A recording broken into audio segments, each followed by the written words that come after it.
U.S. Senator John McCain has been outspoken in his position that it is the responsibility of the U.S. to intervene, as it did in Kosovo.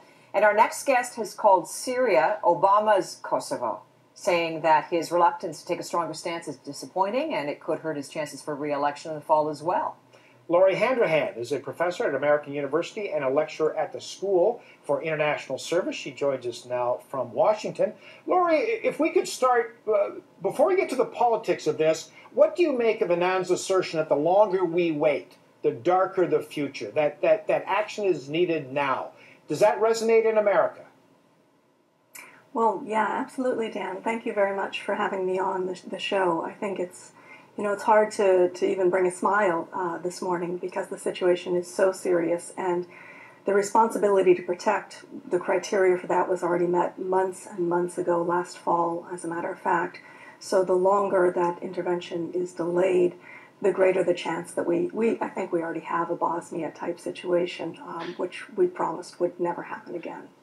So, Professor, why has there been such inaction, as many people would view it on this? Is it purely political that President Obama is looking at this and saying, well, I can't be reelected if we move in there with any kind of intervention, or what's at play here? Sure.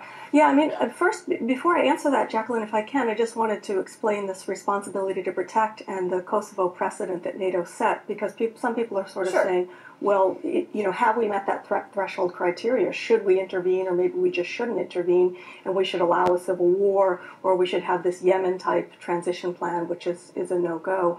I think the two very important elements that the international community needs to focus on is that NATO set a precedent where it transformed itself into a humanitarian actor, and it can now act to intervene when the Security Council is blocked by Russia and China, as happened in Kosovo, as is happening again. Yeah, so they can act outside the Security Council. That is a given. Right. Absolutely.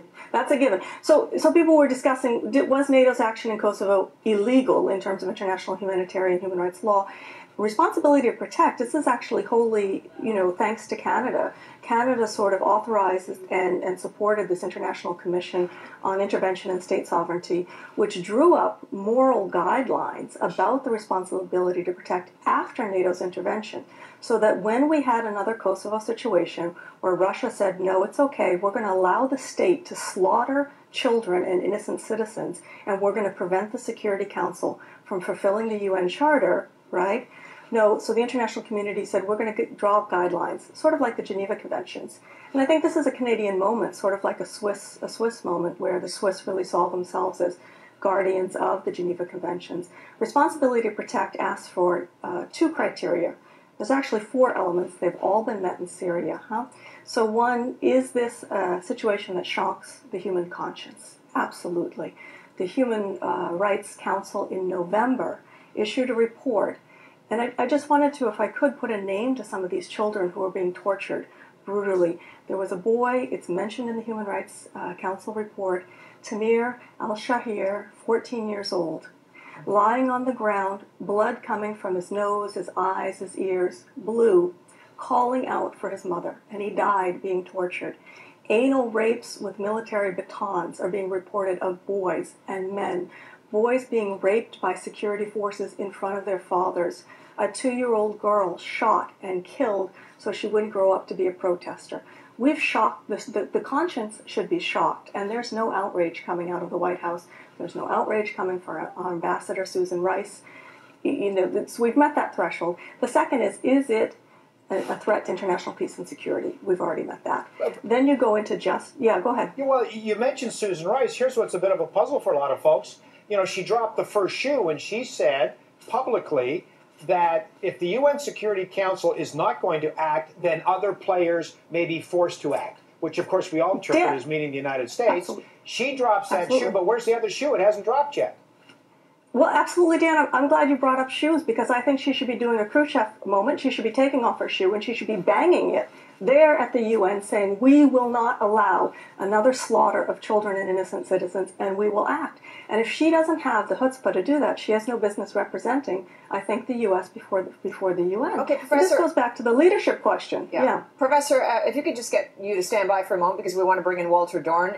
He is Professor of Defense Studies at the Canadian Forces College. He's been listening in to our conversation, and I'm curious Walter, when Kofi Annan is suggesting, and this just came across the news wires, that Iran has to be part of the solution, yet we've heard for some time people saying, no, Russia is the key to having a solution on Syria. I mean, is the reason for inaction is that no one wants to get under the feathers of Russia, get under the feathers of Iran? I mean, we don't want a global war. Is that what is at stake here if the United States leads some sort of form of intervention? Well, this situation is fraught with danger. If the U.S. intervenes or a coalition intervenes, military intervention comes with lots of problems. Russia has a naval base in Syria. They're moving in ships. They're moving in ships. They're a supplier of arms to the Syrian government. So you could see an escalation with heavier weapons being used, and the people get caught in the middle. And this has to be a people-centered operation. It has to be protecting people, helping them. So I think you have to be very careful about military options.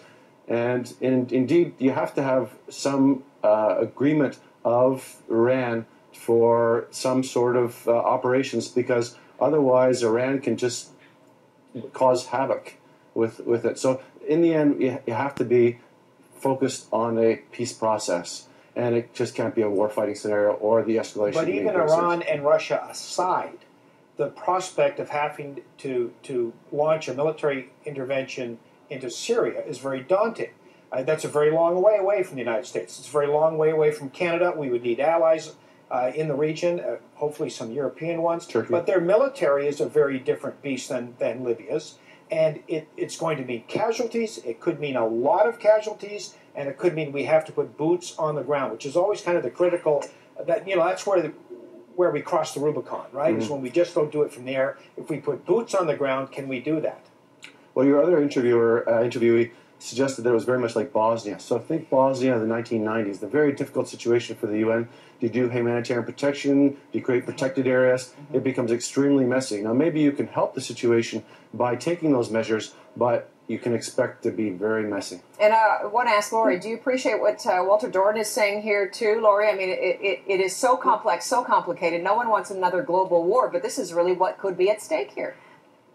No, I mean, I appreciate Professor Dorn's credentials. He's done phenomenal work, and I'm honored to be on the show with him, but I think I absolutely disagree with him. The point is this shouldn't become Bosnia. It shouldn't be allowed to become Bosnia. There shouldn't be boots on the ground. In Kosovo, NATO intervened 77 days. There were no NATO casualties, and an entire civilian population was prevented from being slaughtered, okay?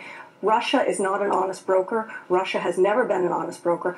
Syria is Russia's satellite state. They are not going to give it up. They are shipping arms. They are shipping helicopters that they call flying tanks there. Hillary Clinton has already sort of indicated that Assad's already a war criminal. The UN has already come out drawing up lists for the International Criminal Court. There's already serious indications that crimes against humanity have been happening for a long time.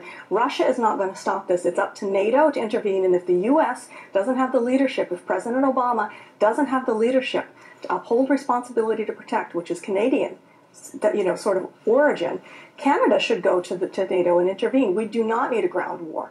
We do not need boots on the ground. We need air protection. We need a no-fly zone. We need strategic airstrikes. And the only leadership that's coming out of Washington right now is Senator John McCain. And by the way, where is Biden? Biden, in 1999, worked with McCain to press Clinton to intervene in Kosovo, so Kosovo didn't become a Bosnia. We want Syria not to become a Bosnia. That's the entire precedent that NATO set in Kosovo, and that responsibility to protect R2P establishes for us. It should be a cakewalk for President Obama right now. People in Washington are starting to ask, is he the Democrats' Nixon? Has he isolated himself so much from his advisors that he's not listening to them, because we're seeing different signals coming from Hillary Clinton? What's going on? Okay. Walter, do you have a response to that? Well, I think that air options are better than ground options, because you can do the kind of protection of civilians that we saw in Libya. And don't you require some intelligence on the ground? Oh, absolutely. And that's why I think it's also important to keep the UN observer mission there. Even if there's no peace to keep, they should still be the eyes and ears of the international community.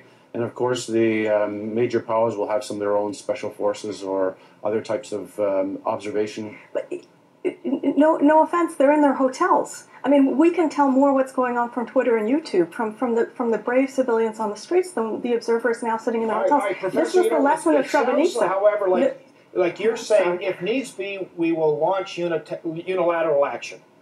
But the military situation... I'm saying if...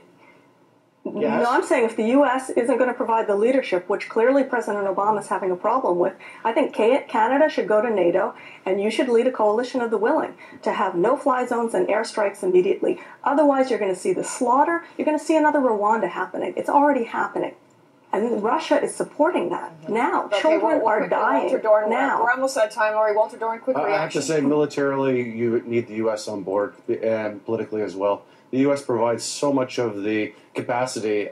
In the case of Libya, they launched 120 Tomahawk missiles within the first 24 hours, and that neutralized the air defenses. And the air defenses in Syria are formidable. So, no, we need the U.S. on side.